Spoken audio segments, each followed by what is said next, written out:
huwag mong kakalimutan. Naglagay po ako ng ilang mga Tagalog dito ng not forsaking. Una, hindi kinakalimutan. Tama po ba? Hindi inaabandona. Tama rin po. Hindi iniiwan. Hindi kinakaligtaan. Hindi pinababayaan. Not forsaking. Hindi kinakalimutan. The assembling of ourselves together. Hindi kinakalimutan ang sama-samang pagtitipon. As the manner of some is. Ginagawa din ito ng iba. Pero hindi naman ibig sabihin ito, ay ginagawa ito ng iba, kaya gagawin din natin. Ano tawag doon? Gayahin natin. Hindi ginagaya, hindi po ito nang ibig sabihin na gagayahin. Kung hindi, may dahilan kung bakit huwag kakaligtaan ang pag-attend sa church regularly. Ano ang reason? Ito po ang sabi ng Bible. Here's the reason. But what? Exhorting one another. Bakit huwag kakaligtaan ng pagtitipon? Meron tayong responsibilidad. Pag hindi natin kinalimutan, magpalakasan kayo sa isa't isa. Bakit kung magpapalakasan sa isa't isa? And so much the more as you see the day approaching. Ano po ito? Dahil nalalaman ninyo na palapit na ang judgment day. Yung pagdating ng Panginoon. Mga kapatid, kaya ka-attend dito at ang dahilan kung bakit tayo mag-a-attendan dito, magpalakasan sa isa't isa. Bakit kailangan palakasin ng isa't isa? Para maka-survive. Para pagdating ng Panginoon, tapat tayong naglilingkod. Okay, ganito po ano. Subukan nyo huwag umate ng isa lang. Isa lang. Alam niyo ba, tatamarin kayo susunod? Susunod, tatamarin kayo susunod ulit. Di mo na pupuna, isang buwan ka na palang wala. 2 buwan ka na palang wala. Bakit po? Sa nagsimula? Sa isang pagliban ng pagtitipon. Bakit nang hina? Walang nagpalakas, hindi umattend. Nakuha niyo po? Sa pag-attend mo sa church, pinapalakas ka. Para ma-preserve yung pagiging malakas mo hanggang sa pagdating ng Panginoon.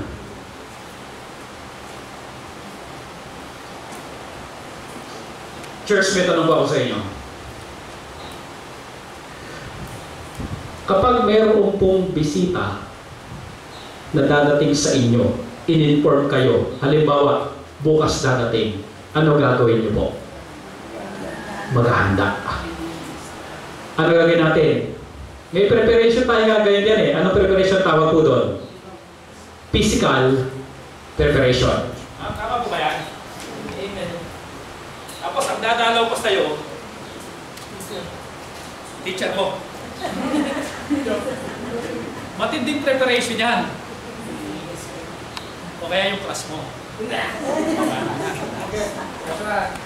Panay siguro spray ng pabango. Yung punta, etc. Yung CR. Ganyan. Kada pasok ng bata, walis ka. Alis mo muna yung mga bata. Doon kayo maglaro. Ay, rush. Wala mo magsisiyar. Diyan muna kayo sa tawin siya. Sayang ibinuhos kung ano ba ang Lysol. Di ba? Merong anong tinatawag tayo physical preparation. Panay ang init mo sa kalan. Tapos panay ang bantay mo ng text. Gusto mo kasi mainit yung sawa pagdating niya. Di ba? Ganyan ka, alika ka. Alaw mo sa bintana. Di ba? Meron po anong tinatawag physical preparation. Alam niyo po ba mga kapatid, ang Panginoon dadating din? Alam niyo po ba yan? Yes. Alam po ba natin yan? Yes. Ang problema, hindi natin alam kung kailan. Even yung angel, hindi sinabi. Dadating. Kung mayroong bisita sa atin na dadating, mayroong tinatawag na physical preparation. Ngayon ito, dadating ang Panginoon. Totoo po yan. Hindi lang natin alam kung kailan. Anong preparation ang kailangan natin? Physical? Bibili tayo ng maraming diyan na pagdating ng Lord, dapat yung bawa ng ganyan. No! Not physical preparation, but ano po? Spiritual preparation. Alam mo po ba, church, ang pagdating sa church regularly, piniprepare tayo dito spiritually? Amen. Kaya dapat ba absent tayo ng absent? Hindi po. Mahirap ba kapatid pagdating ng Panginoon nasa chismisan tayo? O kaya nang pagdating ng Panginoon, linggong-linggo wala tayo sa church? Di mo ba nakakahiya yan sa bisitang dadating natin? Doon nga may hiya nga tayo nararamdaman kapag hindi tayo nag-ayos kapag mayroong bisitang dadating eh. Mahihiya tayo eh. Much more tayo mga kapatid mahiya spiritually kapag hindi tayo prepare sa pagdating ng Panginoon. Hindi ko naman kailangan pastor ang prayer meeting. Sino sabi sa iyo? It is spiritual preparation. Alam niyo ba pag prayer meeting may nagpapatotoo? Patotoo pa lang lumalakas na ako eh. Patotoo pa lang naiiyak na ako eh. At nagpapasalamat sa Diyos at pinupuri ko ang Diyos. Kapag nakikita ko yung mga testimony nila. Pagka ng paglago at pag-encourage sa kapwa mo, sa katabi mo, tignan mo katabi mo. Pwede kang gamitin ng Diyos para hindi tumatawag. Amen? Para yung ma-exhort. Amen? Ngayon, pag tingin na ka ng balaka, naku, ikaw pa naman sana mag-encourage. Naiintindihan niyo po ba? Ano ang reason? Sinasabi lang pa ng Bible na, huwag kayong liliban sa pananambahan. Sa ngayon, maganda tayong tignan ng mga kapitbahay. Ayan, no? Ang dami natin, no? Walang absent. Yun ba ang reason kung bakit tayo hindi liliban? No, that's not the reason. The reason is what? To exhort one another. To preserve one another. Kasi may dadating. Alam niyo po ba, sabi ng Bible, ang pagdating ng Panginoon para may panahon ng ano? Sodoma at Gomora, ay anong ano? Noah? Diwa?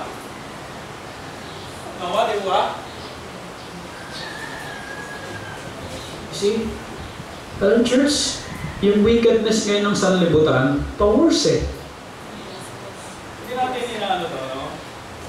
Nung araw, ano ka ang talent ng siko? Para malaman kung lalaki o babae. Sinabi, may tumika, ganyan, ba? Dito nga. Nung araw mga kapatid, yung mga ganon, hindi yan nagladagdag. Gugulpin sila eh. Gugulpin sila. Ganon pa kabantay sarado ang wickedness ng sanlibutan. Nung araw, ano po? Bantay sarado pa. Alam niyo ba nung araw din, ng mga babae, talagang sayang. Ganun pa kabantay sarado ang moralidad ng tao. Pero ngayon, ano na po? Proud pa sila, pagagalit pa sa iyo, yung mga ganun. Di ba? Lantaran sa telebisyon at proud pa sila pag kinabi nila. Hindi na lantaran, bulgara na. Yung wickedness, yung kasamaan ngayon ng tao, ano na po? Powers na. Kahit sa suot ng tao ngayon, powers na. Tama.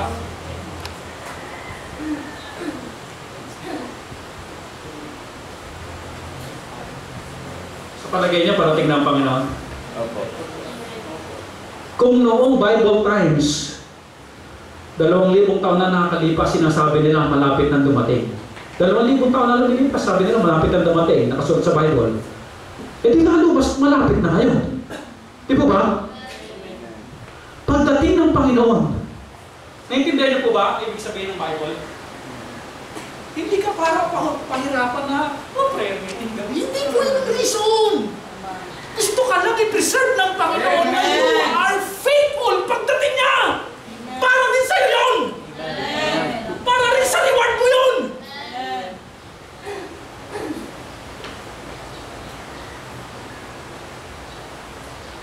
eh maintindihan niyo po, si Pastor po hindi nagagalit lang basta nagagalit. Kung hindi mayroong matinding dahilan, amen? Dahil mahal ka ng pastor mo. Na masumpungan ka rin ng Panginoon na tapat. Sa pagdalo.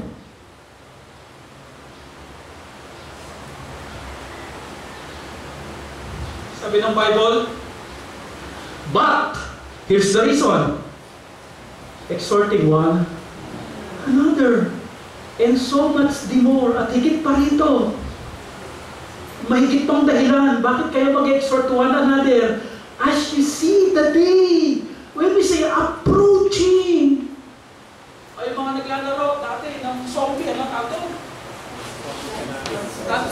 Plant versus zombie. Pag sinabi ng zombie, di ba approaching, maghahanda ka na, magtatanim ka na ng mga para tirahin yung mga zombie. When we say approaching, parating na ba o hindi ba? Parating na.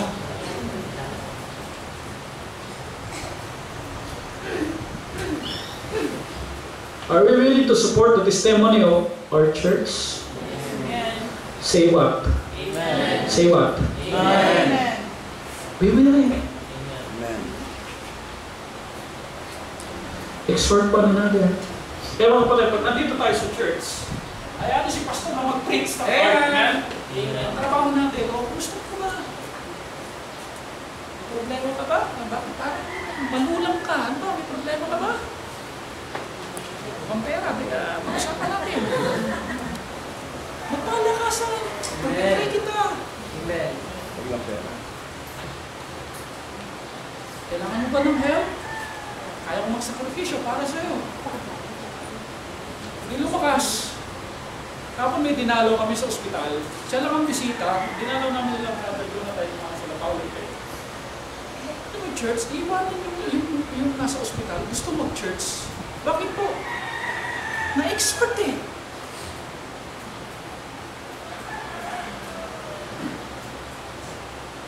When we say exhort, nagpapalakas yan para lalong maglingkod sa Panginoon. Amen.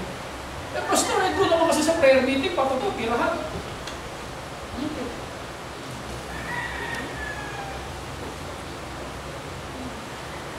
Grabe na po tayo sa mga ganyan. Amen? Let's exhort one another, amen?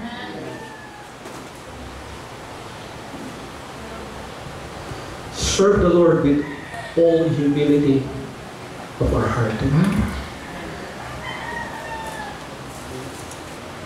Apply, amen? Number 2. Paano ko pa masusuportahan ang testimony niya ng church? Okay na po tayo dito? Maliwanag na po sa atin dito. Galit si pastor sa atin. Ano po ang gusto ng pastor? Pagdating ng Panginoon, Ready tayo. ready tayo. Kasi anytime pwedeng dumating ang Panginoon. Sabi ng Bible, ang pagdating ng Panginoon para yung magnanakaw. Ang magnanakaw ba, ite-text kayo, mamayang alas 2 ng madaling araw, papasukin kita. Ganun po ba ang magnanakaw? Hindi. Tumatayo niya saan kung hindi tayo handa. Di ba ba? Pero akala niya hindi tayo handa, pero handa pala tayo. Amen? May mga CCTV pala. Talagang may night vision pa. Pagkawin niya, may awa. O, handa tayo, di ba ba? Ang magnanakaw, pwede puntahan ka niya hindi ka handa. Pero pwede kang puntahan niya na handa ka. Tama po ba yan? Amen. Punta, dagdag tayo ng magnanakaw na ano po? Handa. Handa. Hindi po ibig sabihin magnanakaw pa ganun. Parang ano po? Magnanakaw. Na hindi talaga natin malalaman kung kailan. Kaya, at higit pa roon, i-consider nyo, malapit na ang pagdating ng Panginoon. Sabi ng Bible, every knee shall bow sa harapan ng Panginoon. Every knee. Tingnan mo ng katabi mo. Yan, kasama yan, naluluhod sa Panginoon. At haharap sa Panginoon.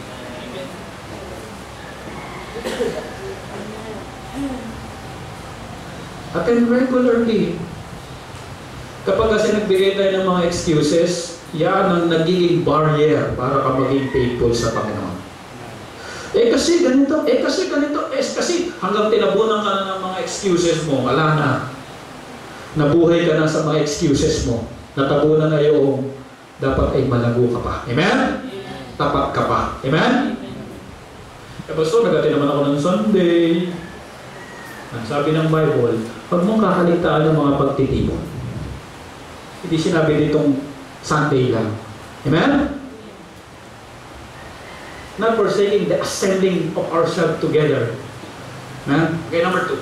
Paano ko pa masusuportahan ang testimony ng aming church? Number 2. By living a godly life. Do all things without murmurings and disputing.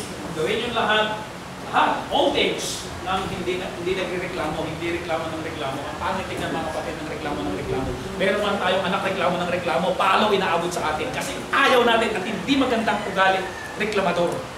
Di ba? Hindi reklamo ng reklamo. Okay? And disputing. Yung pagtatalo-talo. Yung awayan. Strife. Disputings. Reklamo ng reklamo. And then, nangaaway. Pangit na ugali. Without. When we say without church, ano ibig sabihin ito? When we say without, Meron, wala? Wala dapat. Pag iniskan ka, dapat wala. Pag iniskan puso mo, dapat walang reklamo at walang pagtatalo.